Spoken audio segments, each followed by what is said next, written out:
Kansas City Chiefs. We did it. We got the Super Bowl champ in the studio. We got Xavier Williams, defensive tackle for the Kansas City Chiefs. He's an awesome guy. This is by far the best podcast we've had, and Xavier, kudos to him, came in, just talked about anything and everything when it came to like the NFL, the business aspect of things, and also this Super Bowl run that the Chiefs put together. We also talked about like some of his favorite friends, the major NFL stars. It was just a really good conversation. So stick with me. It got long, but you will appreciate every minute of this. But before we get to Xavier, let's talk about Phil Wright, Guild Mortgage. My good friend Phil, he sponsors the show, and Phil's the best guy ever. And with rates being as low as they are now, it's a great time to start investing in your future, either with a new home or, hey, let's lower that monthly payment that you currently have. Let's lower that. That's good, especially in times like this. Reach out to him and his team anytime. You can find their information online simply by Googling Phil Wright. That's Phil space Wright, WRIGHT, and Guild, GUILD Mortgage. Phil Wright, Guild Mortgage. I promise you, I know Phil. He's one of the best, my best friends. He helped set up this Xavier thing. The guy's got major connections. Go see the son of a gun. Next sponsor, Novato, Novatto, Novato Inc., where our new studio. Novato's great, especially in a time like this where you've got the coronavirus, lingering around. The coronavirus is a lingerer. It lingers around everywhere. You got to get rid of it. You got to wash your hands. Novato Inc. can help you. I was just in there today. It's Bob Vanderwall, the head guy at Novato. He's got all these fantastic sinks. Whether you want something that's kind of cool or something that's, Drake's going to have in his house, Novato's got everything. They got what your mom will want, and they got what Drake will want. They got everything. So thank you to our two sponsors for this episode, Phil Wright, Guild Mortgage, and Novato Inc. You can find either of those guys on their social media pages. And here we go. My favorite interview of all time. This is why I started a podcast, to do things like this. I am so happy right now for this interview and for people to hear, because this means the world to me, and it's probably top 5 days of my life. So here we go. Xavier, the Big Red Machine, Williams. Here come the boys. Y'all ready to go swimming, baby? Come on. Give it up. Get out of that water. I tried telling y'all, it's swim lessons, baby.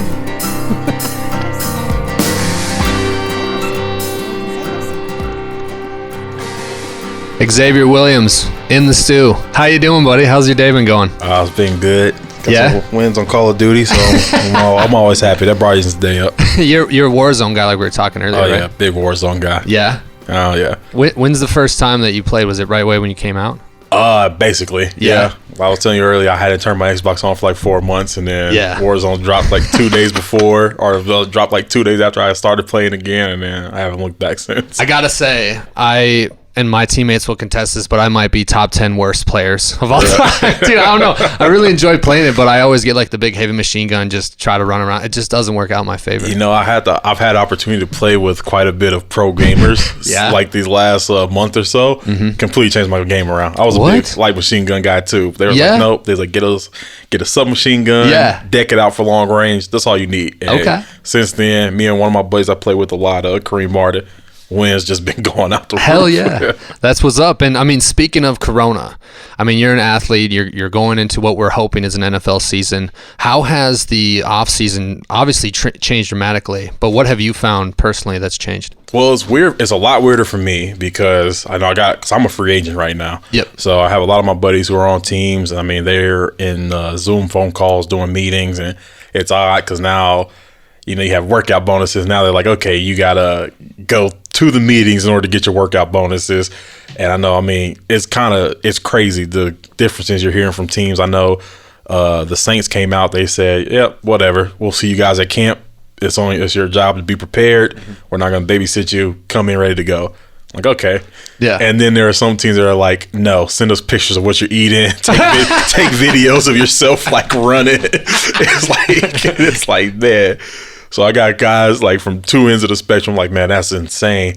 But for me, it's kind of wild. I've had some teams reach out And it was interesting because so I got married at the very beginning of March, literally right before the world caught on fire. Well, I remember because I was talking to Phil Wright, our mutual friend, and I'm like, Phil, do you think Xavier would come on? He's like, bro, he just got married and he's dipping. And I'm like, corona him, like, shit, I hope Xavier's all right. Oh, no, it was insane. We were out in Bora Bora and like, I don't know, you're trying to have a good time, but like half the residents, it was only Americans there. Because at this point, Europe had kind of, this right when Italy and everybody was getting hit hard. Asia, obviously, was already kind of shut down.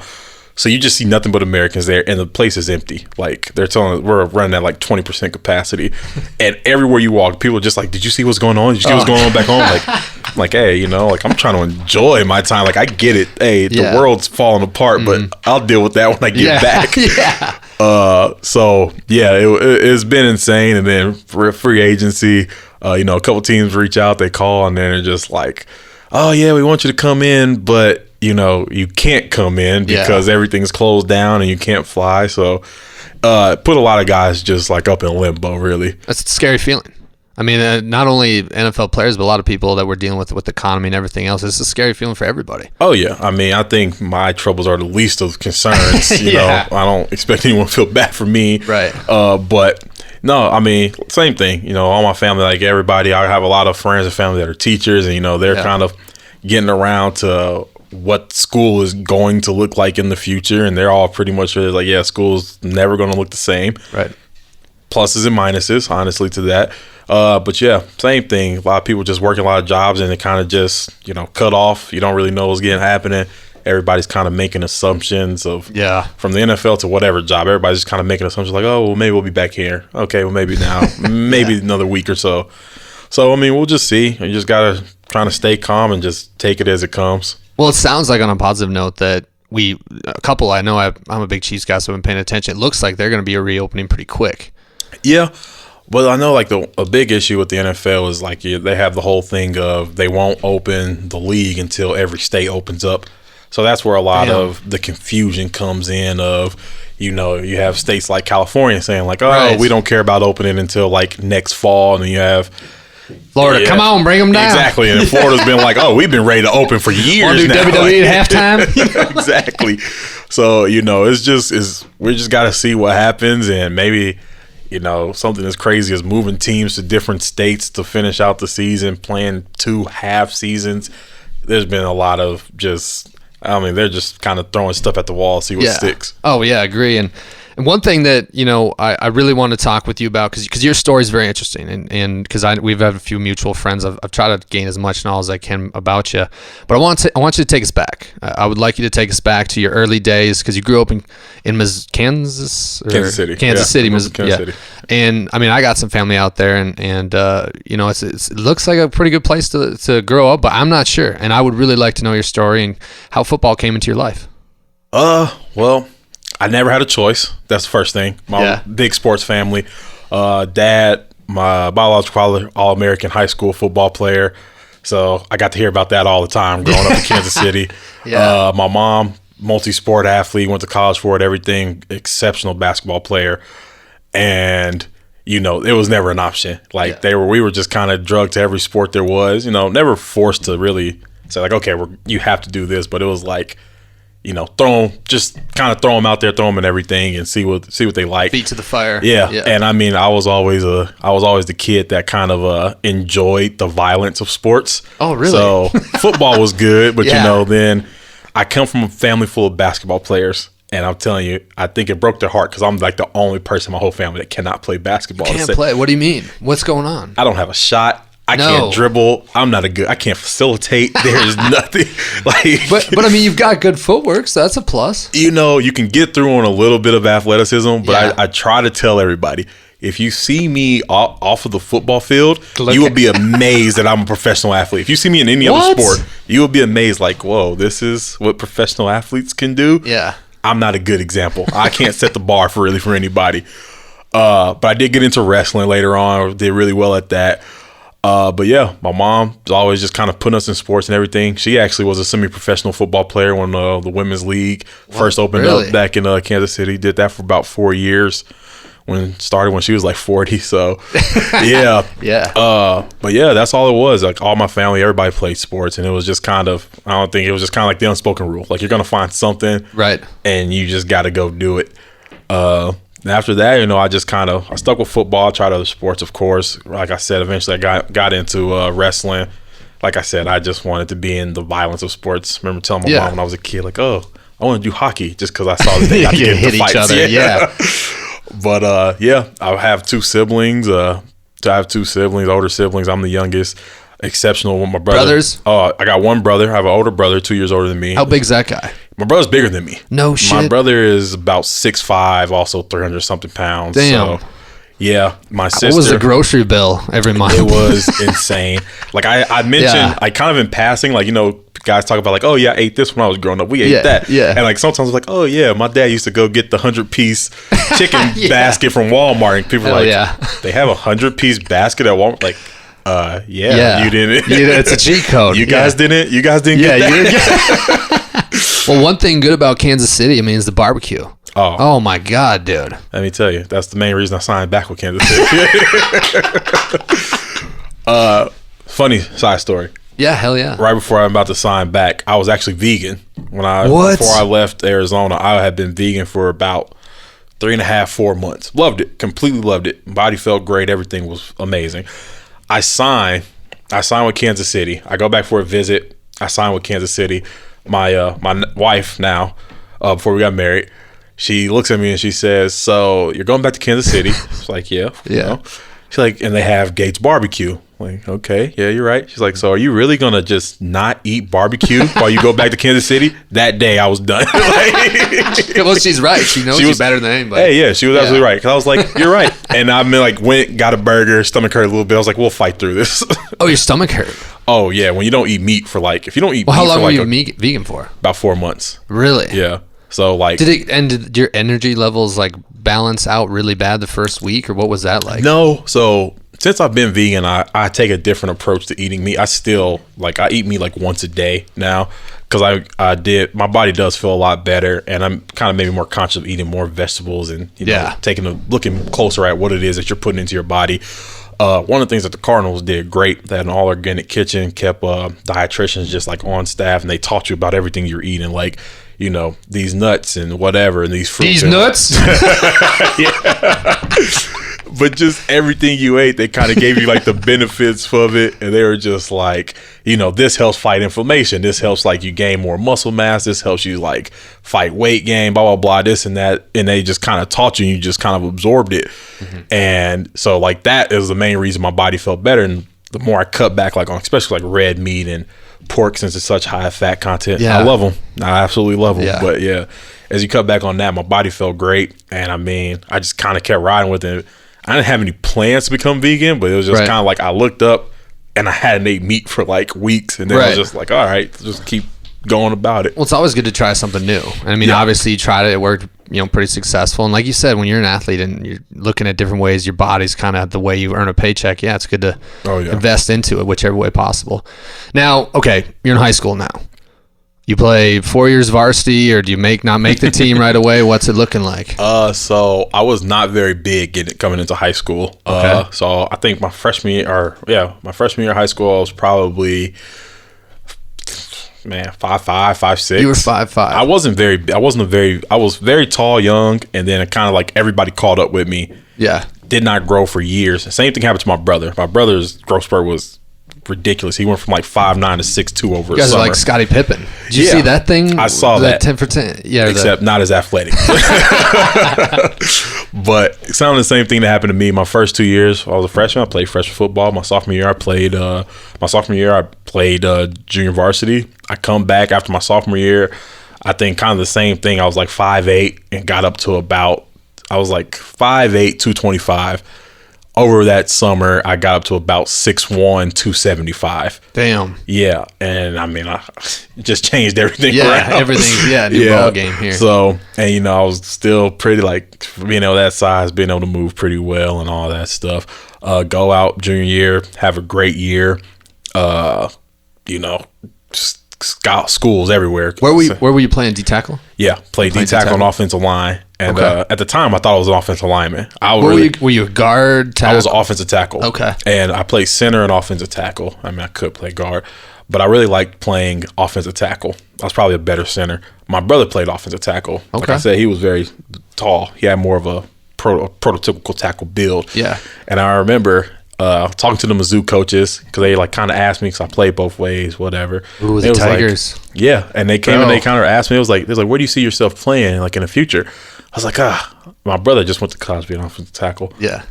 I was like, I want to be an offensive tackle. I'm saying this. I'm probably 6 foot tall at the time. Yeah. And the guy looks at me and he's like, really? He's like, offensive tackles are like 6'7". And I just kind of look at him like, all right, I'll play nose guard. So that's kind of how it went. My senior year, came back, did not play as well, had kind of a falling out with my head coach. Unfortunately, a lot of craziness went on, ended up losing my scholarships to every BCS level school. And actually, even including Northern Iowa, they pulled my scholarship as well. Damn. Ended up getting it back. I had a coach who really fought, Andy Leach and Greg Linhart, really fought really hard for me to, they really vouched on me, kind of like explaining what had happened, the situation. And through that, I was able to I got 2 scholarships back. Because by the time I was getting recruited by Wisconsin, Nebraska, Mizzou, KU, a bunch of like guys like that. But big schools like that, if they hear like a little bit of trouble coming from a kid, like if you're not like a 5-star recruit, they just kind of disappear. Mm-hmm. So they had all ended up offering me like preferred walk-ons. They was like, oh, well, we like you, but we'll give you a preferred walk-on because our scholarships have already been taken. Mm-hmm. I didn't get my 2 offers back and probably till like a week before National Signing Day. Damn. Now they have 2 signing days, but back then they only had the 1, and you had to be signed by then. Yeah. So 2 scholarships, Northern Iowa, University of North Dakota. You had UND in the mix. Yeah, UND, and they have 2 schools that really recruited me really hard, but I kind of been playing them off because you got the freaking model here, and then you got a girl at 2 a.m. in the morning, bro. Yeah, I'd be the same way. So yeah, ended up going Northern Iowa. I liked it there. They won a lot. My high school did not win a lot. I won 4 games my 2 years of varsity. Oh no shit. Yeah, so really bad. So kind of where our falling out with me, my falling out with the head coach. Yeah, well, I mean, it's funny you say that because it's a slippery slope, and they control so much, and it's I had an issue too. Yeah, and I mean, it's one of those things where like if you're gonna say something and nobody backs you up, or unfortunately like stuff like that happens. Mm-hmm. Well, the situation really more for my situation. I'm not gonna say his name, but he had a son that ended up going to the league. Was a high round draft pick, and he was representing him as his agent. Because we had our little interaction with each other during the season. And I mean, it wasn't just me, the coaches, the other players, parents, everybody, they were all mad at him because of how he was running the team. Mm-hmm. And, he basically kind of just abandoned the whole team. And that was where I made my mistake was I had allowed all my recruitment to go through him.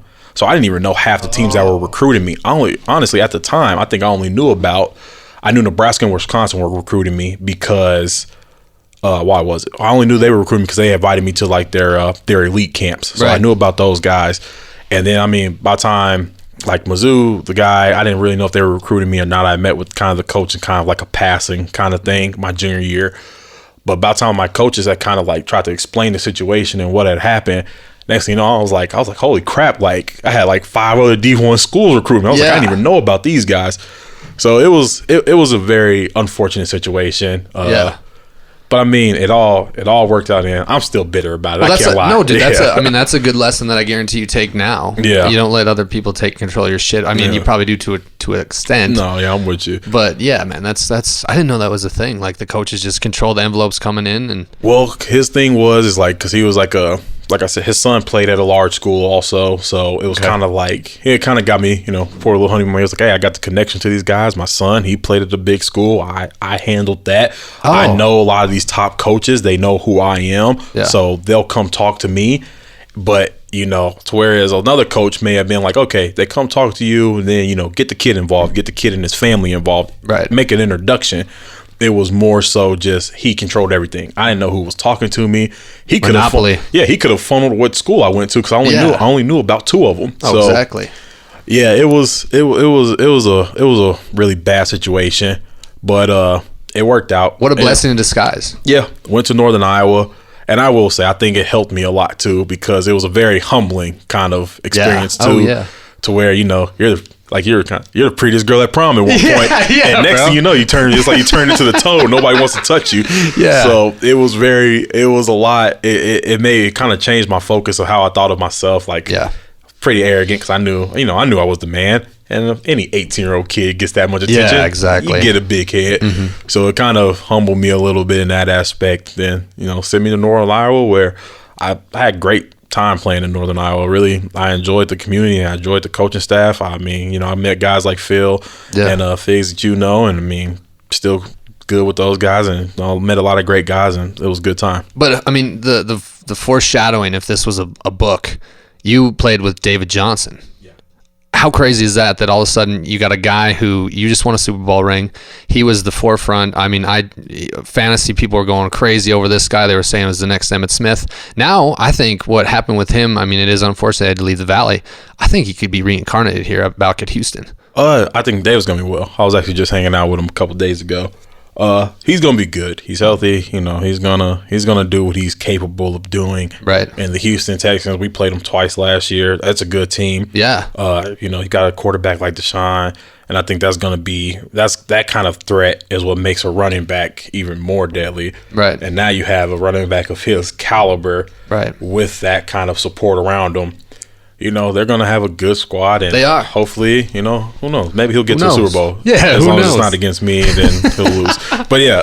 So, well, you already got one, bro. Don't be getting greedy now. I want to be like Tom Brady. I just want them all. I want to be like Mike. Yeah. I want all of them. Now, one process that I've always found interesting was the transition from college, whatever level you're on, to the professional league. You went undrafted, correct? What was it like going undrafted, being a part of this process? So you're like, I'm not sure, you know, was there a moment where you're like, okay, this team's calling, now this team's calling? What's that like? Well, honestly, I told my wife this, my girlfriend at the time. I told her this before like anything happened, because it was the draft process sucks, because you are getting, you know, it's kind of like you're going to a job interview. Yeah. And instead of you turn your resume in, you know, you kind of just walk out and, you know, you go about your life, and you're either going to get a phone call or you're not. Right. Instead, it's like you hand that resume over and a guy looks at it and laughs in your face, like, get the F out of my face. And that's what the draft process is like. Really? Yeah. Because these guys, they pick apart everything about you. I mean, and they call you and they talk to you and they tell you directly what it is they think about you.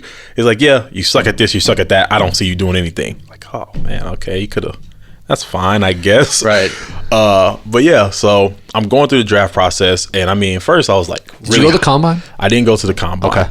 And I mean, and one of the things that really hurt me is like I said earlier, I'm not a very athletic guy. Mm-hmm. I can play football well, but I'm not a guy that's gonna get in the Nike shorts and all that, and you know, run a 4.3 40 and jump 80 inches on a vertical. Yeah. Like, I can play football. Right. And you know, there's a lot of stuff that gets lost in translation between the combine and the football film. Right. You know, it happens. But so as the draft is going, and I mean, it hurt so much because I'm seeing a lot of these guys who are at the same level as me. Like, to my mind, like, there was no question. FCS level D tackle, I was the best in the nation. Right. Point blank, period. I believe that wholeheartedly. And then I'm seeing these guys who didn't even make all conference, but they're like 6'5" and ran well, and they're getting drafted. And I'm just like, man, like, what the hell? Yeah, I'm just like, who is this guy? Like, I don't know, who am I? I get it, but like, no, but who is that guy that you're taking right now? And you know, you're going through that. And I remember I told my wife, I was like, you know, I think I'm going to end up in Arizona. Like, I went out there because I had taken a visit there. I had really liked them. Was Arians the coach? Yeah, Bruce Arians was the coach. I hadn't met him yet, honestly, because he's offense all the way. And he's big on your defense handles that. Who was it? Booch? How do you say his Butcher? Butcher. Bobby Butcher. James Bobby Betcher. James Betcher. Yeah. But he. Yeah, I met the D-line coach and a pass rush coach who were both worked in the D-line room. I met those guys. They explained how the defense worked, and it was like I could see myself doing it. It was kind of close to what I had done in college of just kind of being like a vertical defense, get off, cause havoc in the backfield. And I mean, kind of the other teams that called me, they was like, oh yeah, like we want you to just be like a big guy that sits in the middle. And I was like, man, I'm strong, but I'm not like one of those guys that just freaking benches a house and can just, grab 200-300-pound men and throw them to the side or bear hug them. Yeah. So it was that aspect, honestly, if you're undrafted, helps you a lot. If you're confident enough to not follow the money, because there were a couple teams that offered me more cash for my signing bonus than the Cardinals did, but I was very confident. I was like, I think this is the team that's going to give me the best ability to, show my talent the way that I want it to be seen, instead of just taking some cash, getting thrown into a system that I don't really like. And I think that's where a lot of guys flare out at. But was that something you wanted to do, or something your agent told you that might be possible, or who kind of influenced you that? My agent, I was just kind of my mindset. Yeah. I had already taken into this, but like I had kind of come to terms that I might not get drafted. Mm-hmm. And my agent kind of told me a bunch of times, he's like, it's all going to be about like, look at the best fit, like look at the best situational fit. Like, and he was big. He's like, don't look at the cash. He's like, because cash doesn't always level out to who's actually going to give you a shot. Because sometimes guys, teams, they just bring people in they call them camp bodies, and that's a real thing. They bring people in just like, oh, we need somebody to play these preseason games, so whatever. What's a $20,000 signing bonus? Right. In the grand scheme of things, you're paying a top 10 first round pick $30 million. Yeah. So a little bit of difference. Yeah, what's a couple thousand to an undrafted guy? Whatever. Get them out there. Okay, we're done with them. So I think that was really important, and I liked the coach. I met the D-line coach, Brinson Buckner. Really, I liked his intensity. I liked how he thought about the game. I think it matched how my mind worked with the game. And I mean, he helped me a lot, and I think it just helped me keep playing and getting better, and it worked out. Yeah, It worked out. I'm sure you get this question a lot, but what was the first time meeting Larry? Do you meet Fitz? Do you hang out with Fitz? What's the deal, man? I did. You guys are both probably vegans, so you're probably like, hey, what kind of lettuce we having today? I don't know. I did interact with Fitz way more than I thought I would. Yeah. Honestly, coming in, as an undrafted guy, I didn't have any expectation of half the guys even talking to me or knowing my name. But Fitz, very down to earth guy, talks to everybody. I mean, his persona that he gets around the league of being well liked, it's right. He enjoys just people. He just enjoys life. He enjoys people being around him. It was great seeing him, how he kind of approached the game. And I think as a whole, with the Cardinals as a whole, because when I played there, I think every year I played there, they were the oldest team in the NFL. Yeah. And I think that helped me a lot, because you're around a lot of veterans who, they've been through it all. They've seen it all. You have some that have already won Super Bowls, some, been Pro Bowlers, whatever. Some of them been in situations, even if they were a top pick or undrafted, kind of getting chased out of the league and having to make a resurrection. Yeah. And I think, hanging around guys like that, not just Fitz, but all of them, seeing how they carried themselves, that was really big. And, it's someone that's been through the struggle. Exactly. And it was kind of inspiring. You see a guy, Fitz does not drop a pass. He doesn't drop a pass at practice, period. No shit. I don't care. No matter where it is. No matter what. If he touches it, the kind of catches you see in the game, like those wild, crazy catches, you probably see 5 of those a day at practice. Yeah. Because, to where a lot of guys were like, okay, it's a little out of reach. I'm not about to contort, flip over backwards, try to catch this ball.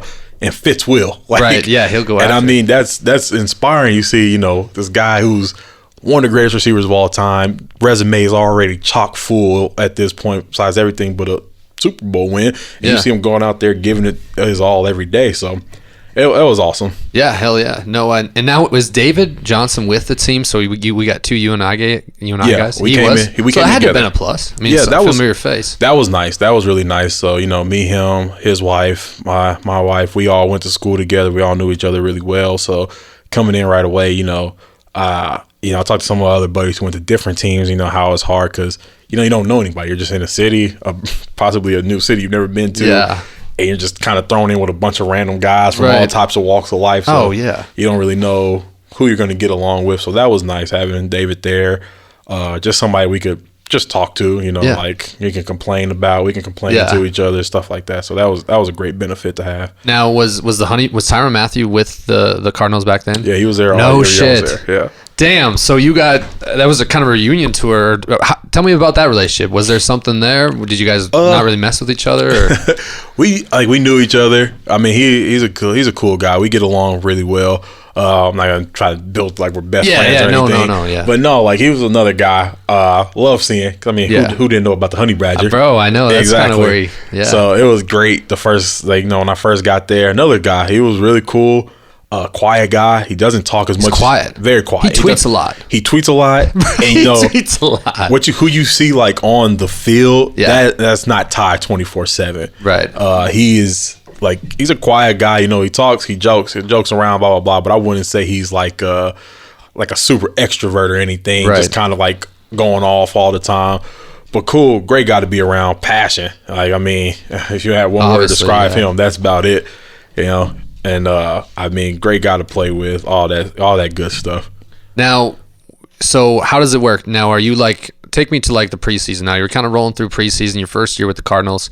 Is there like a sheet that comes out? Is it like the movies where you got to like put your finger down, see if you've made the roster, or do you kind of know, or what's the deal? Because you got to be a little nervous. I mean, you're undrafted. Worst time of my life. Every year after the preseason, you don't get it. Here, I wish they would put a sheet out that just lets you know if you're on the team or not.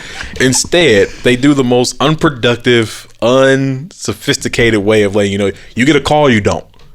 So they don't come knock on the door. Oh no! So you're spending an so entire. So the friggin' 2 days Hard Knocks is a lie. Some people, here's what I'll say. Some people do. Some people, they'll come up and they'll grab you. But for the most part, what you do is you get a call, and because they kind of like, you play the 4th preseason game, and it's like, all right, guys, get the F out of here, go do whatever you want, and you get like 3 days off or so, and it's like, all right,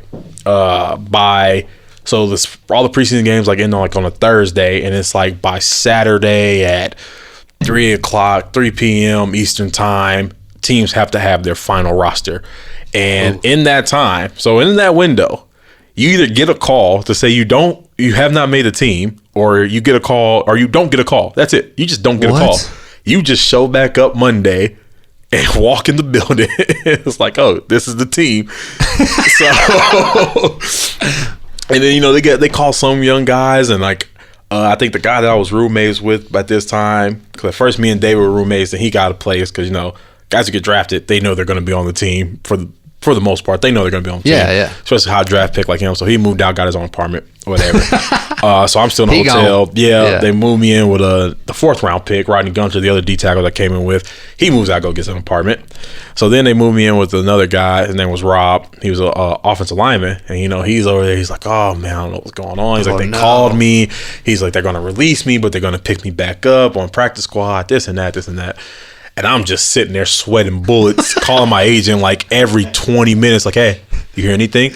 He's like, trust me. He's like, look, you just got to calm down. Like, he's like, they'll probably call you before you call me. I was like, so they're going to call me. I was like, yeah, okay, get off my phone. Keep the line clear. And I mean, I remember those first 3 years, I would just like hold up in the hotel room, close all the curtains, sit in the dark. It was tough. Oh, yeah. But then how close to 3 o'clock did they make it? Did you get like a call at 2:35? The NFL, they play a lot of games. Yeah. It's because I mean, it's a business. And, I think it's a business, but it's a business with human lives that you're kind of dealing with. And they play a lot of games. So if they really like you, sometimes what they'll do with young guys or older guys is they'll try to, if the deadline is 3 o'clock, they won't give you a call until 2:58 p.m. to say, hey, we're going to release you, but we're going to try to get you back on practice squad. Like, that's it. Yeah. And then they're just watching the waiver wire, be like, okay, because they're hoping that other teams will already have picked guys up that they see, because leagues, they're watching everybody in the preseason. They're watching young guys. They're watching everything. And they're just like, okay, they got guys marked. Like, if he gets released, we need to get him. If he gets released, we need to get him. This and that. And, so teams will hold guys to like the last minute of the deadline to release them, to just like hope that, okay, let's hope that Denver, who need a D tackle, doesn't see that we have this young D tackle that we kind of got released for whatever kind of business reason, but we want him here. So I mean, it's nerve wracking. Yeah. And I mean, like I'll call my agent. It'll be 4:00 p.m. on the Eastern Coast, and I'll be like, hey, so you didn't hear anything, right? Like he's like, hey, the deadline is passed. I was like, yeah, I get that, but those deadlines are tricky sometimes. Yeah, so. yeah, exactly. But yeah, nerve wracking situation. So your first year, you made the team. I made the team. Active every year. Made the team, but what was that first when you run out of the tunnel? You're in the front of your first NFL game. Here come the Cardinals of Arizona, and you run out. What was that like? Was that just like the best? You like, I made it. Was that an aha moment for you, or what was that? Take me back. It was just before every game, I'm big on. I kind of like to sit in the tunnel. Like I don't put my helmet on until like the last second, and I try to take like a moment to just soak in the atmosphere of everything around. Kind of like take myself back through like where I've been from like Little League. I can still remember like kind of picture like the Little League stands. And it's like a commercial almost in my head. Like you see like the Little League stands, then you see it grow to like the awesome high school stands. And like I'm still picturing like I remember being in the Unidome, and then it's kind of like you just keep looking up and you're surrounded by 70,000 people, going nuts. And for me, it was just kind of like a moment every time I run through the tunnel, it's kind of like a moment of gratitude, just thinking like, all right, like you've come a long way. Yeah. Going through all your obstacles, whatever. So, let's get out here. I don't even think about running through the tunnel, honestly. I don't think about the crowd or anything. I'm just thinking like, yeah, let's get out there. Let's go play, just another opportunity to prove you can play football. But still, it's kind of it's awesome. I mean, it's like a rock concert times 50. It is. I mean, especially like the Super Bowl. That was one I really was just thinking like, man, this is it. Oh yeah, I remember just thinking like, man, my daughter, man, if she remembers or not, will get to see me play in the Super Bowl. So well, speaking of that, as you can see on the table and stuff, I'm a huge Chiefs fan. So let's skip to the good stuff here. I appreciate your time with the Cardinals, but so after your 2 years with Arizona, you obviously decide you want to move on, whatever the case might have been. Mm-hmm. Take me to that situation and kind of how the Chiefs got in touch with you, what the case was, what other teams were looking at you. Just walk me through. So it was odd. So when you're undrafted, it's a lot different situation than draft picks because you have a 3-year contract where all the other draft picks. Every other round draft picks have a 4-year draft pick, a 4-year contract, and then a first round draft pick has a 4-year with a 5th-year option. Okay. So when you're in draft, you have a much shorter contract, which is kind of a plus because like agents will tell you, like if you play well in those 3 years, you get to hit the market before everybody else. To whereas most careers are only 3.5 years long, so it's like you get to hit the market, possibly get a payday. To where a lot of these draft picks, they might not see that because their career could end on their rookie contract. So it's a little plus being undrafted if you can hang around, obviously. Yeah. But so contract is in it. So when you're undrafted, the team has an option. They can tender you. There's 2 different rounds of tenders. There's a low tender and there's a high tender. The low tender, it's a set amount. It goes up every year, but it's a set amount of money. And it's like basically what happens is if a team wants to get you, they have to offer you more money than your original team is willing to pay for.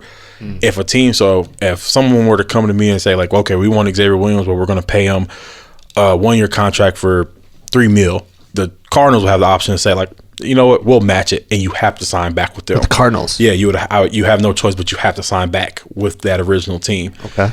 The high tender, I got the low tender. The high tender basically is like, okay, if you want this guy, you have to give us the option of matching the contract, and you'd have to give up a 2nd-round pick for him. So whoa, yeah, that's a lot. So yeah, but so I got the low tender, and the Chiefs. My agent called, and he's like, "Hey, the Chiefs are really into you." Yes, I'm like, the Chiefs. No, shit. I was like the Kansas City Chiefs. He's like, yeah, he's like the Chiefs are really into you. What? So I'm like, okay. I mean, yeah, like that's cool. He's like, oh yeah, they want to fly you out. They want to do a thing. It was interesting because I'm in Disney World. I'm in Disneyland while this is happening. So I remember thinking, I was like, because in my mind, I'm like, all right, I'm an undrafted guy. I just finished my thing. I'm tendered by the Cardinals, whatever. free agency for me is probably going to take like weeks or a month or so before anybody even gives a call. Yeah. So I was like, all right, I tell my family, like, let's go out to Disneyland. My daughter at the time was like she's like 2. Perfect. 2.5. So I'm like, let's go out to Disneyland. Let's just, I don't want to freaking sit around watching the waiver wire, seeing who's going where, drive myself crazy. Get out there, and it was right at the end of the trip, thankfully. And my agent's like, yeah, get back to Kansas, like get back to Phoenix. They're going to fly you out tomorrow. And I'm like on the road doing a 6-hour drive from Disneyland. Just like limit the pee breaks. Yeah, and I was like, oh, okay, I got to get back. Let me try to get a haircut, I guess. Yeah. Like I'm looking rough, so I was like, let me get a haircut. Yeah, try to clean up. So we get back. I fly out there and they're just like, hey, we like you. We're going to offer them this. We're trying to work something out with the Cardinals. Do you meet with, is Dorsey the guy right then, the GM? Yeah, I met Dorsey wasn't the guy. This was the first year. Brett Veach. Yeah, this is the first year Veach took over. And then was Andy there too? Or yeah, I met with Andy. Clark Hunt there? I didn't meet with Clark Hunt. I met with Andy Reid, Brett Veach, and Bob Sutton, the coordinator. So Sutton was there. Yeah. Oh. So I mean, it was like a much bigger deal. Damn, dude. Yeah. So what? So what was that meeting like? It was crazy. I mean, it was a much bigger deal. I was thinking I was gonna kind of go in, have some assistant coach talk to me. It was like, oh yeah, we like you. Okay, here's some papers. If you want to come, let us know. And I mean, I pull up. I'm like, oh shit, Andy Reid. Yeah. What? Big Red? Yeah. I was like, oh, Andy Reid's here. It's like, oh, I'm talking to the GM. Oh, here's the D coordinator. Meet the D line coach. Great vibes. It was a very interesting, very, very interesting trip. Because the way that Andy Reid runs his team is kind of like polar opposites from Bruce Arians' style. I'm not saying one's better than the other. Right. No, I enjoyed both of them, but Bruce Arians is more of like, military isn't the right word. Let's say more like a high competitive, it's almost like an all-out brawl every day you go to practice. Yeah. And, you got coaches yelling at you and cussing and this and that. Arians loves the F word. Oh, yeah. And, We're going to knock the fucking block off and chug some whiskey and we'll go. And that is how he sounds every day. Like, anytime he talks to you, it's like he just kind of weaves F words in and out. You're just like, I don't know if that was necessary, but it kind of sounds inspiring. All right. And then you got Andy Reid, doesn't cuss. Right. He just wants to, eat burgers and win football games. And and I loved it. I mean, I put on like 10 pounds when I first signed there. Yeah. Cookies and treats everywhere. That's besides the point. But go out there, meet with all the guys. The meeting went great. Finally get the contract hammered out to where the Cardinals are going to let me go. Kansas City. I'm in Kansas City. I don't even tell my mom I'm back in Kansas City. She's like, no shit. 10 minutes down the road. I didn't even tell her I was back in Kansas City. Her and my brother and my dad, they were all there. So I so she calls me actually. She's like, hey, where you at? Like, why? Like, what did you hear? Mama knows. Mama knows. I was like, what did you hear? And she's like, well, I just saw like a report like on Twitter or something that said like Xavier Williams is getting interviewed by the Kansas City Chiefs. Like, she's like, did you actually come here or are they just like calling you? I was like, oh, I'm down at the Marriott on the Plaza right now. So, and because it was interesting, I didn't sign the first day I went there. So I actually left because the Cardinals and them didn't come to an agreement. They flew me back out to Phoenix. I come back like another day, like 2 days later, I come back to Kansas City. I signed everything like that. Go tell my mom, like, okay, now we can party. I signed with the Chiefs. I mean, they were all family huge. Grew all of them. My mom's really from Kansas City as well. Yeah. Huge fan. So. Well, that's what I was going to ask you when you were growing up. Like, do you like Priest Holmes, Trent Green, Tony Gonzalez, Willie Rolfe, like all of the legends? Mm-hmm. You probably grew up watching them. Yeah, you forgot the main one. Eddie Kennedy? Derek Thomas. Well, yeah. I was going back to like the Dick Vermeil. Dick Vermeil, yeah. He would have been there when I was like really young. As I was old enough to really know to keep up with football, when the Chiefs were absolutely trash. So, right, yeah. But I mean, and like I tell people all the time, it's funny. 10 years ago, I remember talking to all my buddies, just like, we're never going to see a Chiefs Super Bowl win in our lifetime. It was like everyone. You did one. Yeah. But it was like we all had the same conversation. Like, we'll never see the Royals win the World Series. We'll never see the Chiefs win a Super Bowl. Well, the Royals they had a good run. Well, in the 5-year span, right? We get to see both. So that's crazy. It's I mean, it was a good time being back there and everything. It was a great opportunity to not just win the Super Bowl. Period is a great opportunity, but to win a Super Bowl with your hometown team. Got to bring my family down there. It was amazing. So tell me, let's reverse a little bit. What does Brett Veach say to you in this meeting? Does he say, hey, Xavier, we want you? We like you. We got to cooperate with Arizona.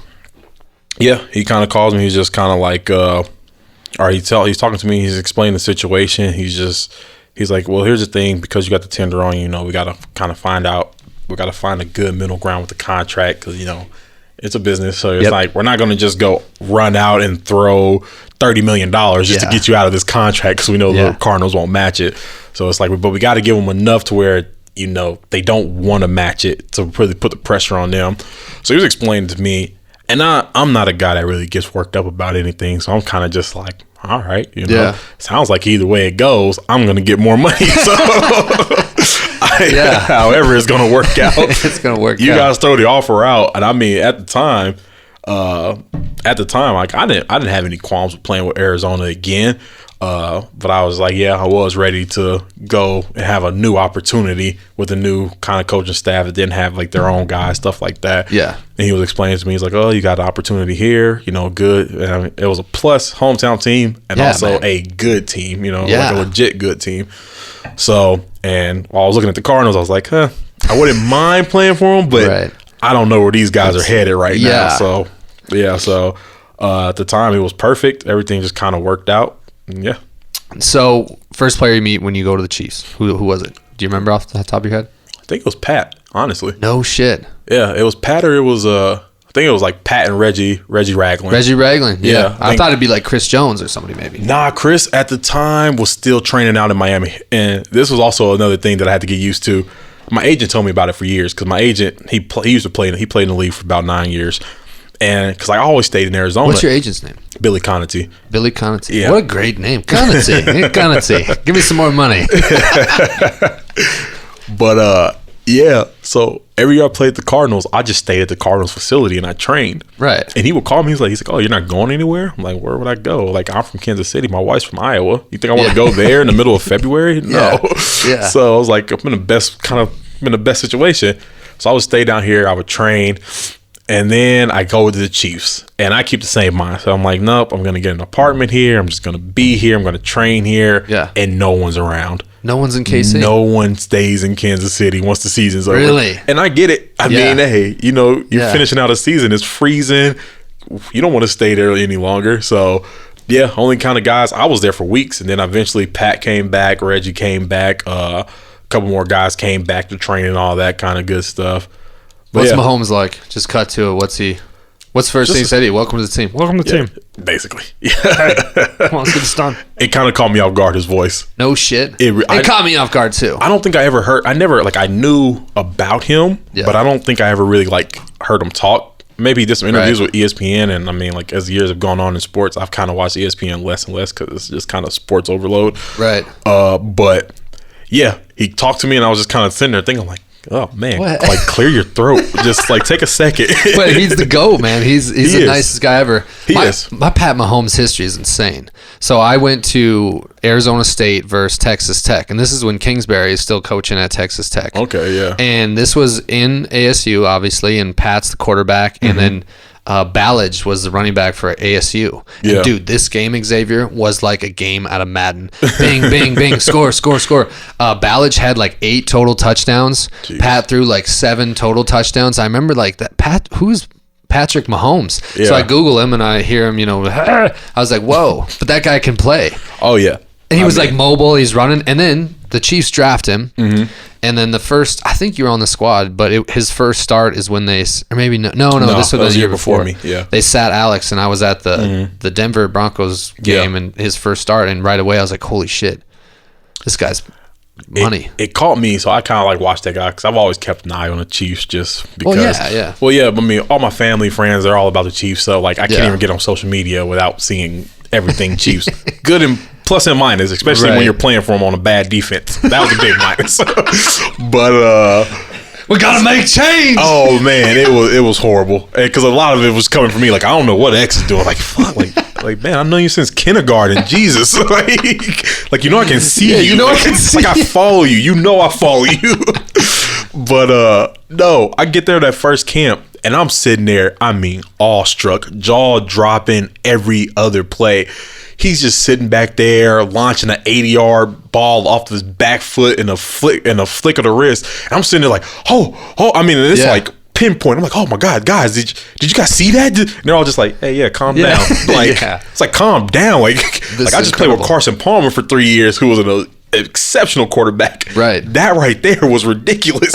And it was like, oh yeah, he does that a lot. I was like, a lot. And I mean, it was like every day.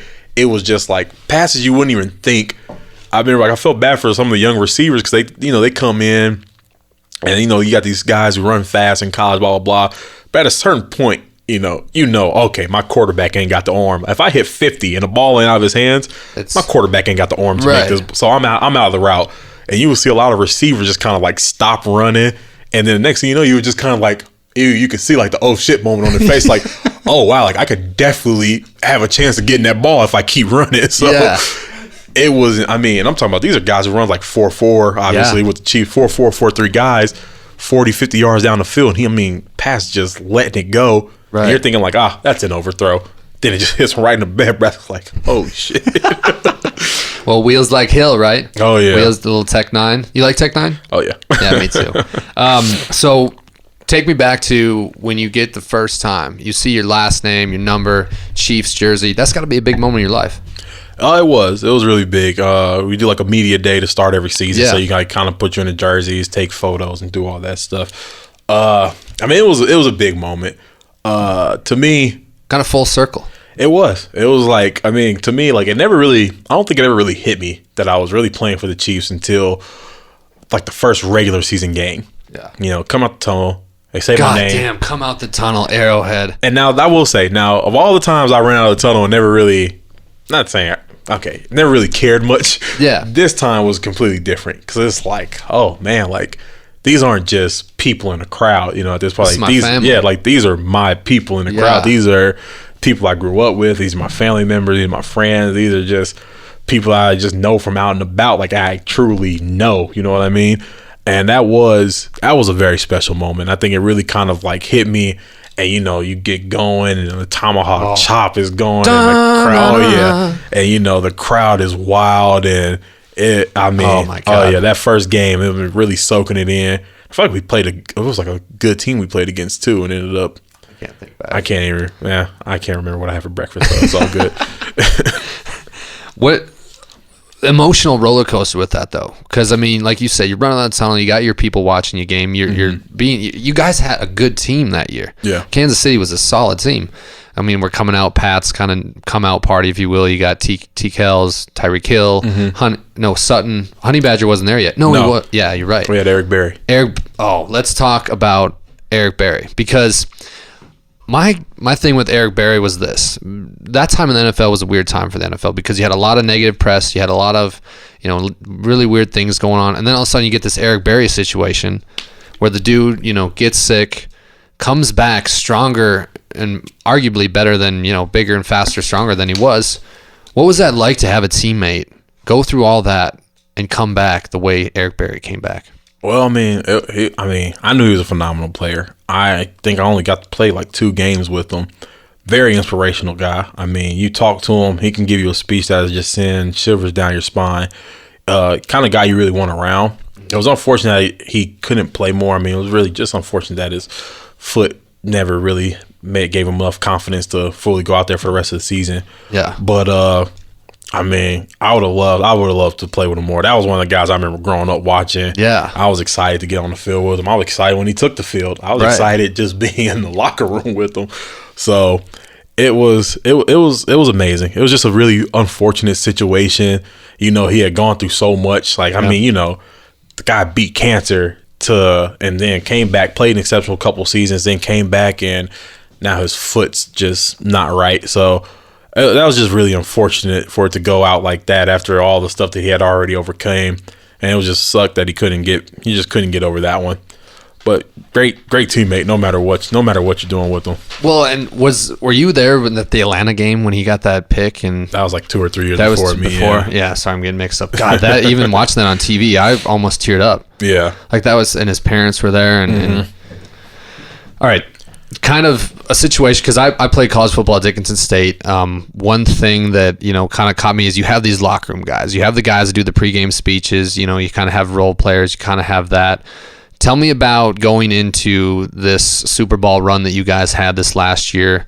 who was someone that you looked up to in meeting rooms that you could look to? They were kind of leading it. Was it Chris Jones? I mean, obviously D-line tackles. What were those meetings like? Because you go from Bob Sutton to Steve Spagnuolo to bringing in Frank Clark and Tyrann Mathieu, the Honey Badger, two great, huge names in the NFL. The defense is kind of becoming, you guys were offensive power, defense, like you said earlier. No offense, Xavier, don't reach across, slap me, but, could use a little work. Now it's almost leveled out. Yeah. What was that transition like this last year going for the Super Bowl run? Kind of like a relief. I mean, yeah.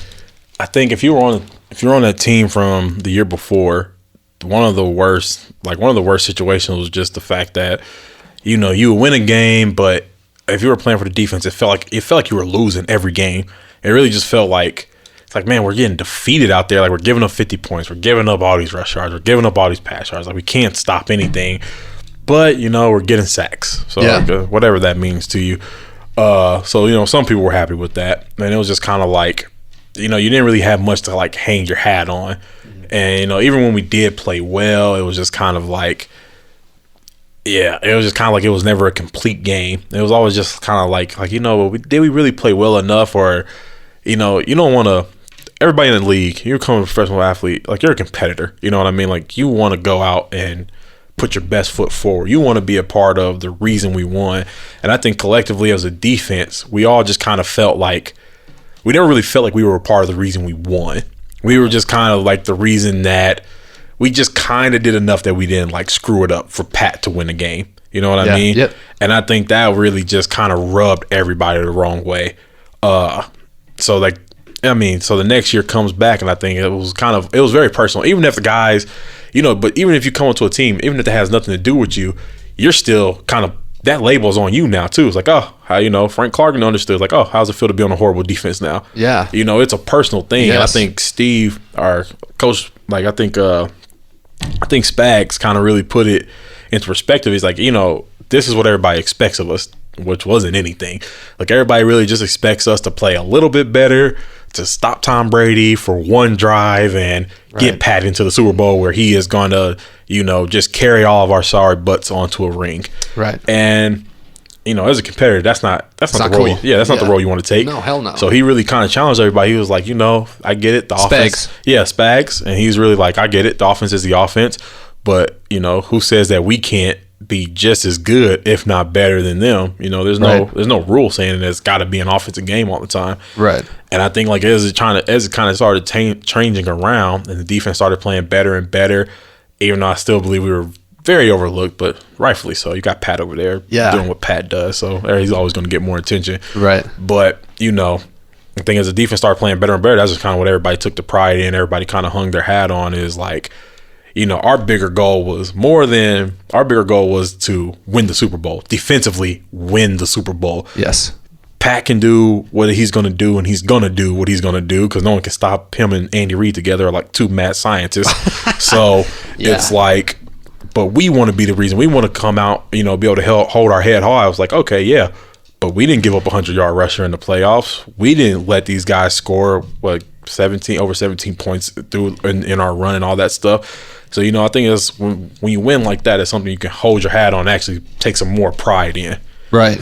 No, and pride's a good way. And I mean, even just you could sense, and I watched that YouTube about the Chiefs 2 days this last year, and you could just sense it, like even through the media and stuff, there was a culture change. Yeah. And I wasn't sure. I liked Bob Sutton. I liked Sutton, but when Spags came in, it was just like, let's go. Yeah. The light switch has been changed. And I mean, like you said, there's a mad scientist type thing, but one of my favorite players, and I root for him every Sunday, is Chris Jones. I love me Chris Jones. I love his story. I love everything about him. I loved the 40-yard dash when he had the Janet Jackson-esque wardrobe malfunction. But what's it like being in the locker room with that guy? Is he just what's he like, man? It's funny. It's kind of like the Matrix just broke. He just called me like twice. No shit. But call him. We can get him. I'm just kidding. You don't know what you're gonna get from Chris, honestly. So it's best for everybody. Yeah. But me and Chris, really good relationship. He's a young guy. I think when I got there, he just kind of needed a guy to talk with. You know what I mean? I think he had came in when he had first got to the Chiefs. He was with a lot of older guys that kind of shunned him because he was the young rookie that was coming. Bursted onto the scene. A phenomenal player. So when I got there, I was just kind of the guy. I just listened to him. Like we would talk, we would joke, and we would laugh. Got along really well. It's funny. So much energy. It's funny. We're kind of like polar opposites when we're on the sideline. He's running around. He's running around screaming and yelling. I'm kind of sitting there like, hey, Chris, like, why don't we just sit down for a second? He's like, nah, he's yelling in my face. I'm just like, I hear you. Yeah. But like, I'm just going to conserve some energy. Yeah. And, but that's him. He's a fun guy to be around. I mean, like what you see in the media, that's him all day. He loves life and he loves football. Like he truly loves football. I talk to him all the time. I'm like, what do you play for? He's like, I don't care about the money at all. He's like, I just want to go jacket. And I mean, a lot of guys say that, but you can see when you hang around somebody long enough, you can see what it is they really want. Right. And you get a guy like me, like, hey, I'm here fighting for years and for some cash, and there's no problem with that. But Chris is over there truly like he loves the art of pass rush. Yeah. He loves getting sacked because he loves hyping up team. He loves hyping up the team. He loves hyping up the crowd. He loves being like a freaking. Well, he was getting Tom Brady's face. That was your guys in my mind last year. That was your coming out party. You might argue that, but when Breland tipped that pass away from Brady, you guys went into New England, stopped Tom Brady. I was like, okay, defense is here. Yeah, this is now we roll. Yeah, I think so too. I think that was something that Spags really brought as a whole. That everybody just kind of accepted it. It was like, hey, he reminded us every day, like, hey, last year you guys got bullied. He's like, not the Chiefs. The Chiefs didn't get bullied because we won 12, 13 games. Made it to the AFC Championship. Yeah, made it to the AFC Championship. Like the Chiefs should have fucking won that game, by the way. Should have. But then again, it wasn't the Chiefs that got bullied. We won't talk about who got offsides. We won't talk about name rhymes with T. Dord. Oh, man. I don't know. But go ahead. Sorry. But but he knows. Like, and everybody knows it was just kind of like, the Chiefs defense got bullied last year, and no one has respect for you. And he's like, everybody's going to come in here, and all they're going to say is like, all right, let's just keep the defense on the field. Don't give Pat a chance to score, blah, blah, blah. He's like, because no one's going to have respect for you. And I think it really lit a fire under everybody the whole way through. And you have guys like Chris, you got guys like Frank, who are kind of like the same person. It's scary. Really? Yeah, it's scary having those two together because they just feed on each other and it just starts getting insane. I love it, but at the same time, it's just like, sometimes you hit the point, it's like, what are y'all talking about right now? It's kind of like you just see two dogs barking. It's just like I don't know, but they're on the same page. Yeah. And then they go on the field and they just obliterate a freaking quarterback. So it's like, all right, keep doing it. Keep doing your thing. Yeah. But it was great. I love playing with Chris. I mean, that'll probably be one of my favorite parts. We would go grab meals together. We had like a whole ritual routine, go get food together all the time. It was a great teammate. He's in a crazy situation right now. Yeah. I mean, like you said, he just wants to play, but I mean, comes a certain point where he's having a hell of a career. Yeah, no question. He's having a hell of a career. Now, as you can see, I got a glove here, and I got a story behind this. So, see this Travis Kelce? Yeah. So, the year that Mahomes threw the left-handed pass, so in Denver, I have this insane story, Xavier, if you have a second here. So, I have me and my buddy Lane Millay. He's a big Broncos fan, I'm a big Chiefs fan, and he's like, hey, the Chiefs are coming to Denver Monday night. You should fly up and we can stay at my place and, hang out and party and go watch the game Monday night. I'm like, all right, like, yeah, that sounds good. And we go and I paint my face half yellow, half red. Like I got a big thing. I got my Travis Kelce jersey on. And it was, in mint condition, looked good. And a few beer stains. But I'm walking through the on my way to the game. And this guy walks up to me and he's like, hey, how much would it cost you to cut the feathers off the top of your head? Because I had that big Chief thing on. Yeah. He's like, how much would it cost for Bam Margera to cut those feathers off the top of your head? Do you know who Bam Margera is? The guy he's from Jackass, like those movies. Anyways, he's like a crazy stunt guy. Yeah. So right off the bat, like I'm drinking beers with Bam Margera. It's awesome time. And I'm like, shit, I want to go because I'm a nerd. I like to watch everybody warm up. Like just, I like seeing Butker kick like field goals from the sideline in. I like seeing Big Red walk out like Travis, everybody warm up. So I run in there and I'll never forget, this is like the coolest thing ever. and I fanboyed out, and Travis is running by, and I'm fucking, my shit's starting to smear now because I'm sweating. Yeah. And I'm like, let's go, T-Kills, let's beat these guys. Come on, T-Kills, let's go. And he's running in, and he stops, and I'm like, let's go, 8-7. He turns around, and he's like, that's what I like to hear. That's what I like to hear. And he hands me his glove. He's like, let's go, boy. Let's go, boy. And this lady behind me, now this is how people are at these NFL games. Yeah. Because there's a group of us by the tunnel, and just like every game. And he hands me the glove, and I'm like, holy shit, I got it. And this girl's like, oh my God, my son would love that. Would you give it to me? I'm like, yeah, maybe next time he gives me a glove. I'm like, you ain't ever touching this, lady. Good luck. Good luck. And that was the most insane football game I've seen. Yeah. Dude, remember that? Oh yeah, I remember it. Remember the play clock was at 0. Pat says hike and then throws it. I couldn't believe that. Oh yeah. What is like in situations like that when you guys go after a big win into the locker room, everybody's happy, jovial, and you see Big Red walking. How about those Chiefs? What's it like, man? Take me into a celebration after a big W. I mean, all win. Like, you play in the league, man, all wins are big. Like, even though those games you gut out, even the games that you, like, blow somebody out, because it's kind of like a sigh of relief. Yeah. Because, the talent in the NFL is very close. There's not much difference. The Patriots, for years, have dominated the league with sometimes the least amount of talented team that you've seen, but they can't be stopped. So, like, the talent in the league, it's not as huge of a gap from what people think. Look at the Browns. Yeah. All the talent in the world. Hey, good point. couldn't buy a win. Right. But, so, I mean, like, just you get those wins.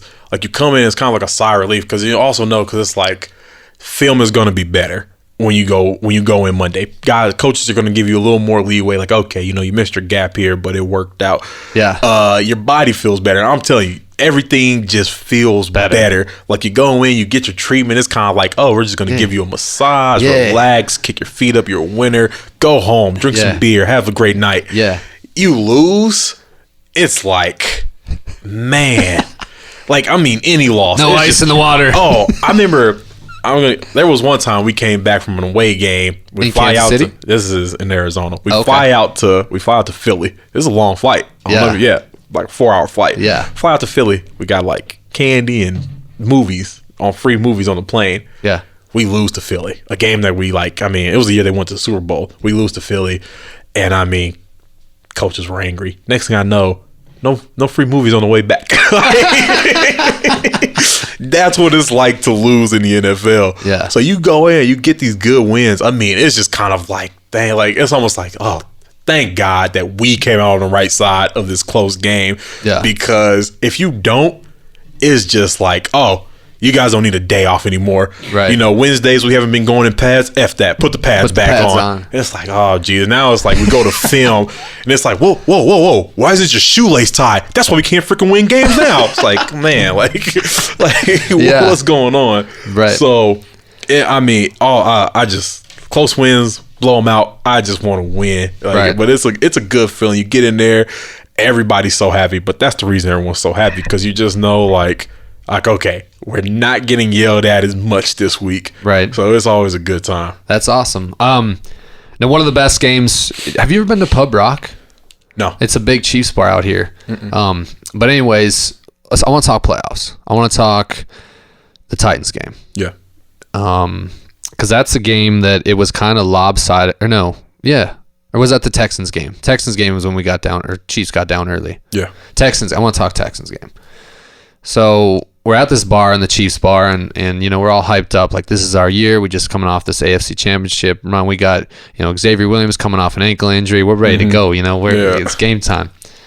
And then they jump out. The Texans jump out to this insane lead. And I shit you not, this bar that I was at in here in Scottsdale, it's really a lot of Chief fans. Chiefs bar.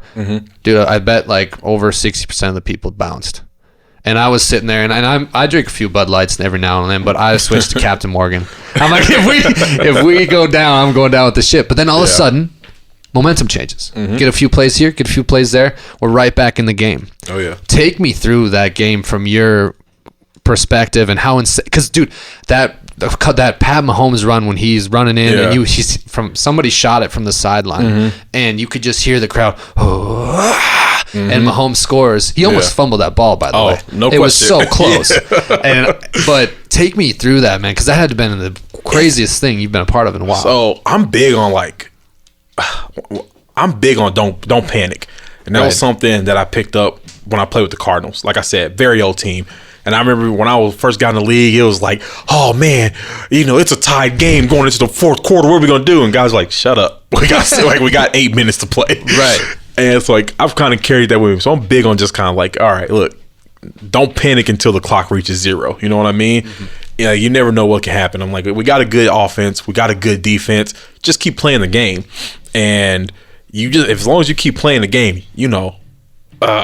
the year I played for my rookie year, we played for the Cardinals. Every win we had, we won 12 games, but it was like every win was about like 7 points. We just close. Yeah, grinding games out. Yeah. And I was like, we can grind it out. Like we got Pat back there who can do whatever he wants. You know what I mean? And I remember just watching the game, and you could kind of see where this was headed, honestly, from my perspective on the field.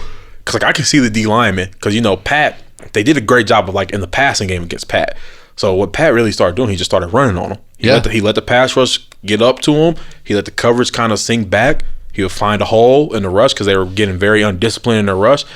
And he just kind of started killing with 5-yard runs before that long run. But every series before that, he just kind of started killing 5 yards, 4 yards, 5 yards. As a D lineman, that's exhausting.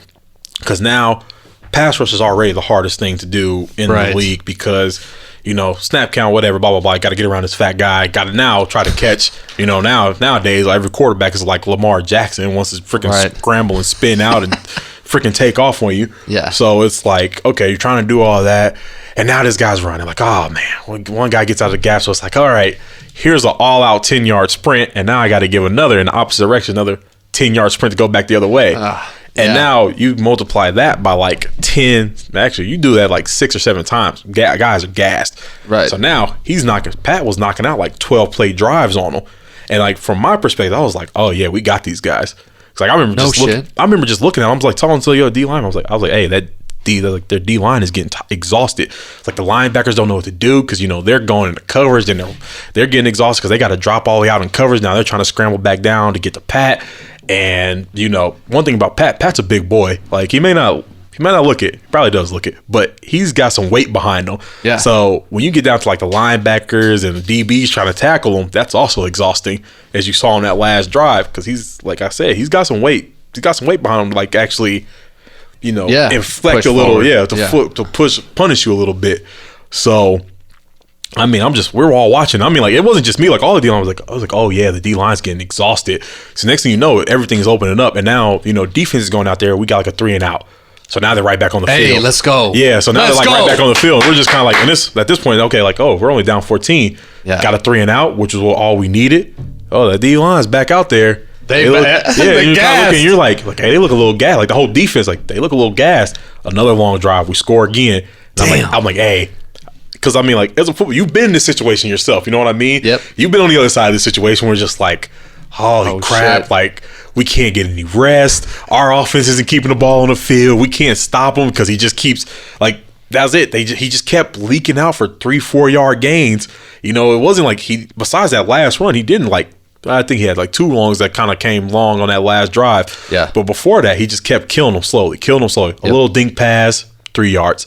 A little jog, 5 yards. Yep. Another little jog, 4 yards, and a first down.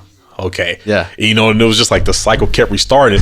And I think the whole Chiefs sideline was getting really, we weren't yelling yet, but we were all kind of on our toes, oh yeah, here it comes. Yeah. A knockout punch, a knockout punch is coming. It's coming. It's got to be coming. They look exhausted. And then you get that run down the sideline. That was it. And you could tell it was these guys don't have anything left in the tank. We had kind of figured out what was going on with Deshaun Watson. Because we had kind of learned how to make them panic. Okay, so we learned how to rush them a little better. What do you mean by that, make them panic? So, the first half when we were rushing, everybody was okay, stay in front of them. Because, a lot of scrambling quarterbacks is stay in front of them. Don't let them, don't let them get in lane. A guy like Lamar Jackson, you can't give him any space because he's just gone out the gate. Yeah. But with Deshaun, it was more when a rusher got behind him, he kind of started panicking because he didn't know where he didn't really know where the guy was coming from. Right. So, but instead of just like taking off running, he kind of danced around laterally. Okay. And then so basically he was like, okay, we get one guy behind him.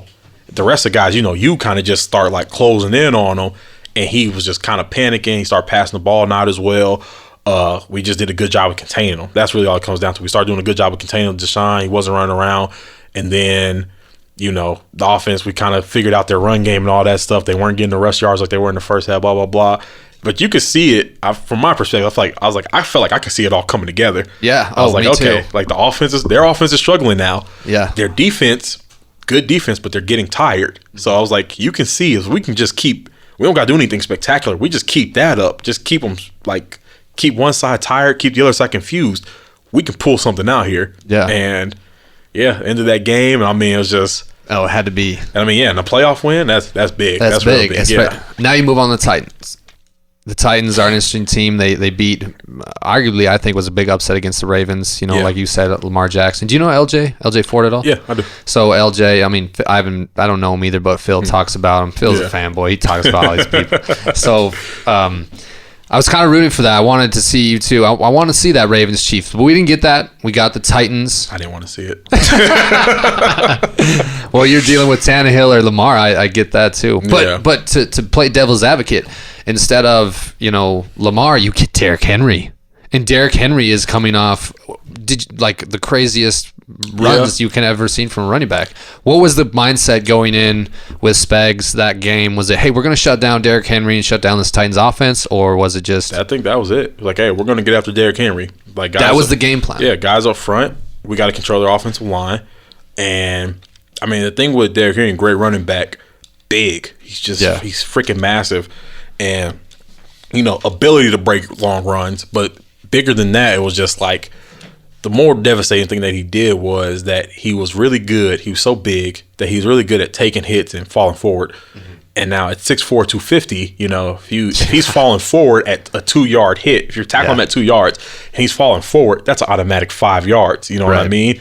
So it was just big on like, hey, everybody get to him. You know what I mean? We got to stop him. You can't let him build up momentum. Big running backs, that's the biggest thing. Like, don't let him build up momentum, because once he gets running, trying to tackle full 250, like a full 250 with another 600-700 pound squat behind it becomes really freaking difficult. Yeah, that's so tough. It's like we just got to get there, kill his engine, get there, kill his engine, get there, kill his engine. And I think everybody just kind of stepped up to the task. And then on the other side, we also knew, I was like, this is actually kind of the best case scenario. The same way kind of what we did with the Ravens is like when you play these run dominant teams who are going to run the ball, they're going to eat up the clock naturally because the clock is going to keep running. We have an offense that can score quick. Right. So we can put the pressure on them. So if we do it right, and he's like, we just really need 2 or 3 stops. You get 2 or 3 stops with the offense that you are firm, like you can really believe is going to score 2 or 3 times that they get the ball. If any time we turn this into a 21-0, 21-7 game, we effectively can take Derrick Henry out of the game, even if they want to run with him still to try to keep you honest. But it's like at some point, if we can just spread the gap a little bit, then we can control this team. Mm-hmm. Did it happen like that? No. But eventually we controlled the run. Right. And it came down to that situation that we were talking about where, like, let's put it all on Tannehill. Tannehill, who had a great season, a good quarterback. But, like, let's put it all on Tannehill. Let's see what happens when you take Henry away from him. Mm-hmm. And let's see if he can essentially, like, let's see if he really wants to get into a shootout with Pat Mahomes. Right. Whereas, that's what Andy Reid is built for. Right. Is a shootout. Well, the Titans also stole one from I say us, but from the Chiefs earlier that year that stung a lot. Yeah. That was like, so that kind of had to been a little bit of a factor after that, you know what I mean? Because it's like, hey, they beat us once. They probably think they can come into Arrowhead, beat us again. And we already got beat last year in this AFC Championship. We ain't losing again. I think that was a lot. I think that was like the biggest part of it. Just like, we can't let this happen again. We can't go out in the AFC Championship again. We can't, like, we have to get this done. Like, this is what the whole year, it was almost like, this whole year has been building for this moment. Really, it's to win the Super Bowl. Because, like, we all felt we let the whole city down not winning the Super Bowl. So we were all like, we cannot have a bump in the road now. We can't let this be another situation where it's like, oh, Because let's be honest, who's going to probably take the blame? It was going to be the defense. It's going to be defense. Yeah, so it's like we don't want to hear another freaking year of like how bad the defense is and how they failed Pat Mahomes, they failed Kansas City because, you know, whatever, blah, blah, blah. So, yeah, I mean, everybody rolls up to the challenge. Guys played really well, played together. We handled a difficult situation because, you know, Derrick Henry, that's a beast. That's a beast back there. That's a beast. Tannehill coming off one of his best years ever also, so. And good receivers, great. It was a great team. Well, they had a lot of momentum as a team. They just upseat the Baltimore and in Baltimore, and then they're like, why can't we do it in Kansas City? So it was a trap game. I refer to that as like trap game. It's like, okay, Titans have nothing to lose. Kansas City has everything to lose, and I was nervous. Yeah. Okay, so now we beat Tennessee. Super Bowl. We're going. We punched our ticket. What is it like those 2 weeks off, obviously? Do you get a little time off and then you get to come back to work, or what's it? I think we took like a couple days. Took like 2 or 3 days, like 2 days, yeah. And then, because it was kind of like, all right, guys. It was a madhouse. Like, hey, we're going to take this week. Like, we're going to practice. We're going to watch film, but it's going to be like at a slower pace. Actually, no, it was like we're going to practice at a harder pace this week. So when we get down to Super Bowl, you know, we're going to take that week and we're just going to take it, you know, nice and easy. It's going to be a lot more mental. 2 weeks to study for one opponent is a long time. It's a long time. Within 2 weeks, you can watch every game they played that season in depth and still that's probably not even, you still got time to kill. Yep. So, it was great. We get a little time off, take like a day or two off, and now you got to start getting ready for the Super Bowl, which is chaos. Yeah, like, I will say that it is absolute chaos because you get so many tickets. Who you're going to take? Trying to get more tickets and rooms and friends flights. You didn't know you have. Hey man, oh yeah, cousins and uncles and aunts and grandparents. Like I thought I already knew all my grandparents. It's a whole thing, and it's like maybe Uncle Jared. Come on now. And it's craziness. Yeah, and you do all that, so you get through that week, and then you get down to the Super Bowl. You get down to Miami. And it's more craziness where you think it's going to calm down. It's kind of more chaos because the media is everywhere. The media is asking every question. And it's people, they're asking you questions that don't got anything like, hey, do you like cats or dogs? What? Like, I'm a cat person. All right, cool. like that was it. That was the question. Yeah. You got people from like every market coming to you, teams that have nothing to do with the Super Bowl, like, oh, we're here, we're like a Seattle Supersonics, whatever. Yeah. Beat writer. What do you got to say about the Super Bowl? Why are you even talking Why to are you me? here, bro? Yeah. So it's a lot, and then as you go through, you get a little closer to the game, it kind of settles down a little bit. You're out there, you're in Miami, So you're at a hotel, right, though, the whole time? We're at a resort in Miami. We stayed in Avondale. Okay. Aventura. Yeah, Aventura. It's like north of Miami, and San Fran they stayed in downtown Miami. I think they had the better hotel. But but we stayed out there. You had a little time, you can not a lot of time to explore the city because it was so packed just from the Super Bowl festivities that it was kind of hard to get around everywhere because everywhere was just kind of like just full to the brim. You had a little time to kind of go around the city. You go practice, you watch film again, you kind of discuss. At this point, you've discussed every point there is to be made. Guys, grandmas, like the colored drawers they like to wear on Saturday. Everything about them. And you just kind of go through, and as you get closer to the game, you just start kind of locking in a little more. Like, okay, here we go. It's the Super Bowl. We're getting closer. It kind of quiets down a little more. It gives you more time to focus. And yeah, it's a experience. Who was your roommate? We didn't have Super Bowl. Oh, you had your own room. Yeah. Okay. So, now it's game day. Mm-hmm. Okay, we're at the Super Bowl. Okay, big game. Chiefs haven't won in 50 years. We've got a great San Francisco 49er football team coming in the room, coming on the field. This is going to be a hell of a game. What does Andy Reid come in and deliver? Is it like one for the Gipper? Does it like Spags come in? Who talks? Just break it down, bro. We had a lot of it was odd. So Steve McNabb came to our last practice. He gave us a little speech about, kind of just being in the moment. I think that was the main thing. A lot of people who came to talk to us gave us speeches like that. Dick Vermeil came? He didn't come to the Super Bowl. He came before we left. So that shit. Little off week, or maybe that was before the AFC Championship. He talked to us about it. he gave a great speech. I can't remember it all. It was a lot, but he gave an absolutely great speech. Like, I wouldn't say like Andy Reid, not a big speech giver, right? If that makes sense. Yeah. But he is big on, because he's just kind of big on, he says the same thing all the time. Very superstitious guy. So he just always says the same thing. He's like, hey. He is? Yeah, he's just kind of like, he let you know, like, hey, you know, he was just like, you know, you guys, an opportunity. He's like, I've only been here so many times in a freaking coaching career, you know, 20-something years as a head coach. Just as a head coach, he's only been to Super Bowl twice or so. And then, you know, time is when he was an assistant coach, blah, blah, blah. So he's like, you know, take advantage of it. You got an opportunity here. Most people spend their whole life and will never see. Who else came in? Brett Favre came and talked to us before. The night before, yeah. The night before the Super Bowl. Yeah. What did he say? I mean, it was just kind of the same thing. He was just kind of saying, like, you know, he like, just appreciate the moment that you're in. Another guy played so long. We had one Super Bowl win. Yeah, one or two. One with like two appearances or so. Yeah. But same thing. But he also played quarterback for 20-something years. Right. Only been there a handful of times. I think it kind of really drove the point home to you. Like, hey, and I think everybody kind of just was saying, like, don't worry about the outcome of the game. Like, at this moment right here, just appreciate this moment that you have an opportunity that not many people get. You have an opportunity to win that, you know, I think it also kind of drove home the point, like, that you guys really should have had last year. Right. And, you know, you've been fortunate enough not only to make it to this point, but even get a second shot at it and, you know, take advantage of that. And I think it was just really, for me, I think that was a big thing. I'm a big, like, you know, just appreciate the moment guy. Like, don't try to make anything bigger than it is. But I mean, you're at the Super Bowl, which is about as big as it gets. So it's about as big as it gets, man. So just take the moment, take it as it is, and just, you know, enjoy it. What about EB?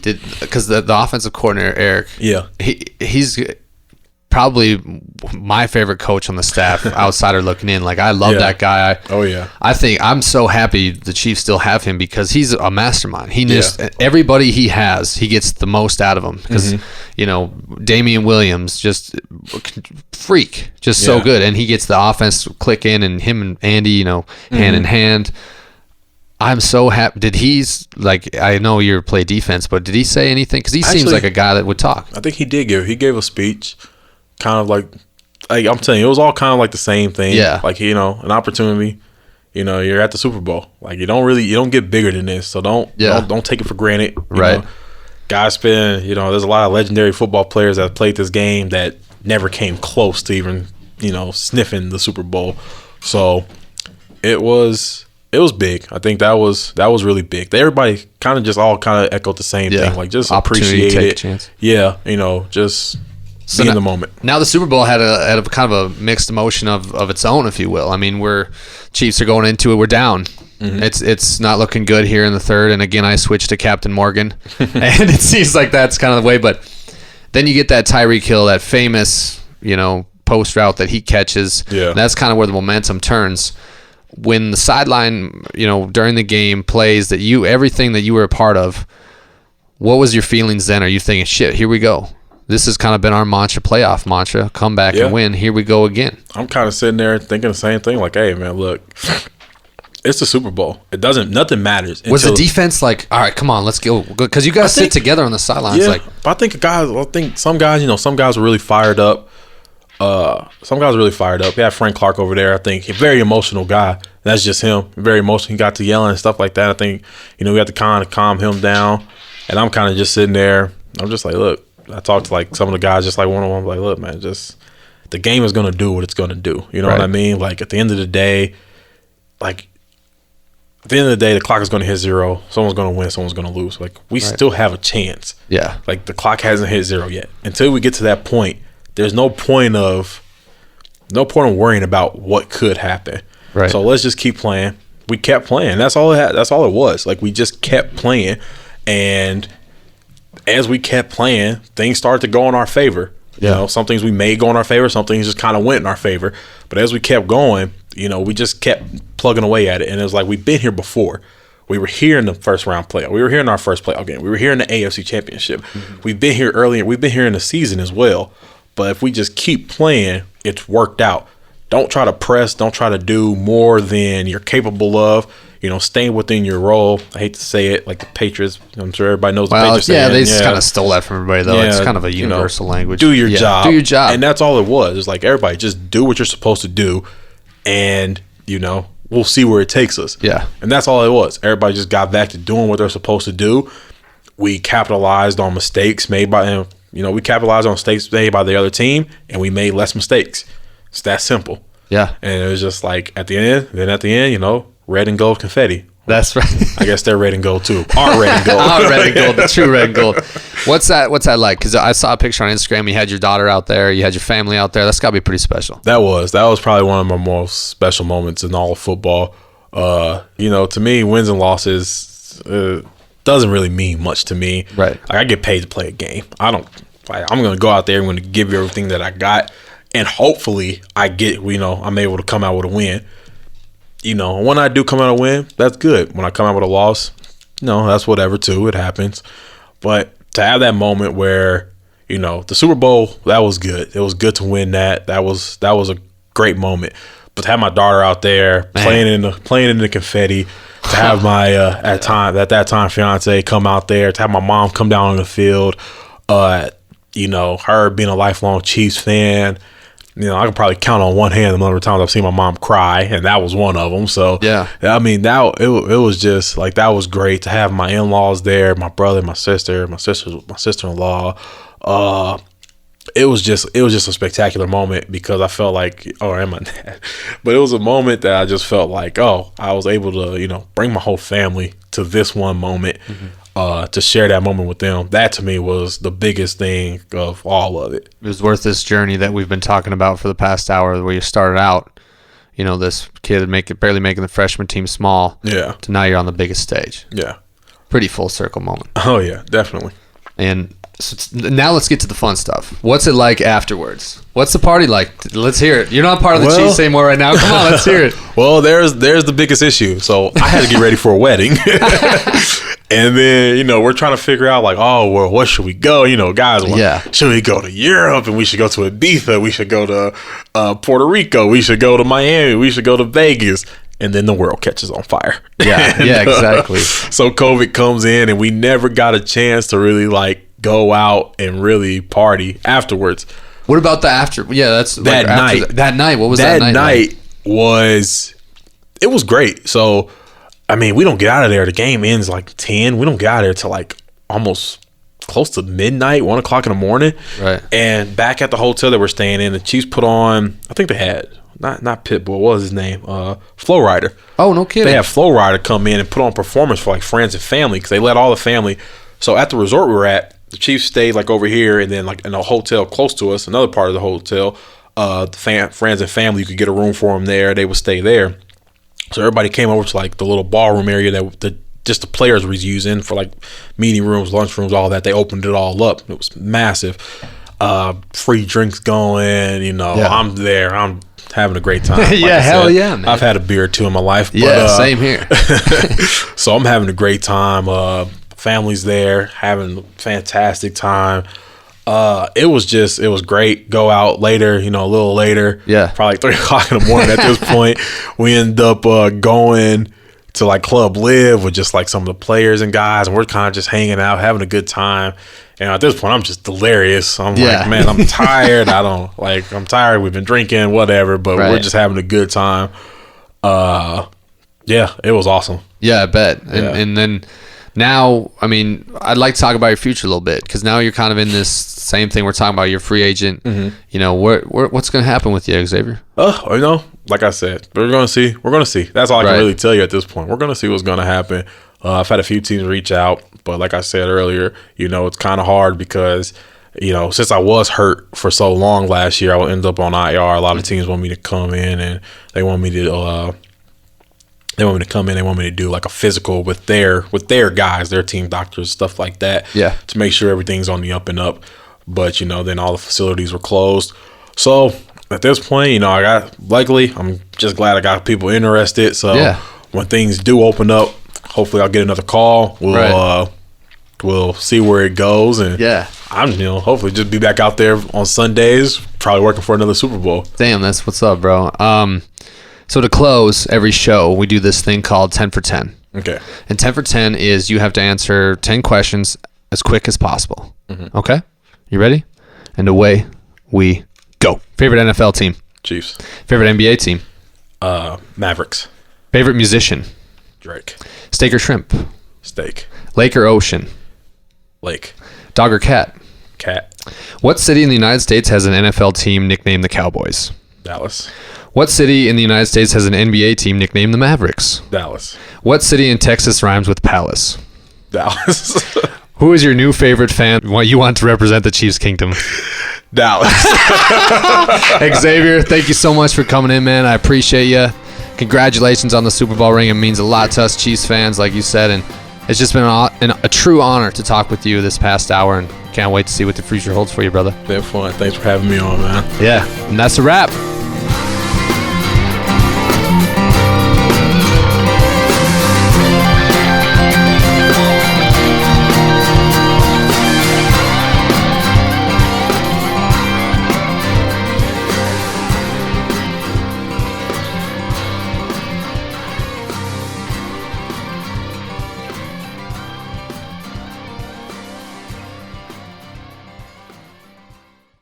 I told you it's gonna be a party.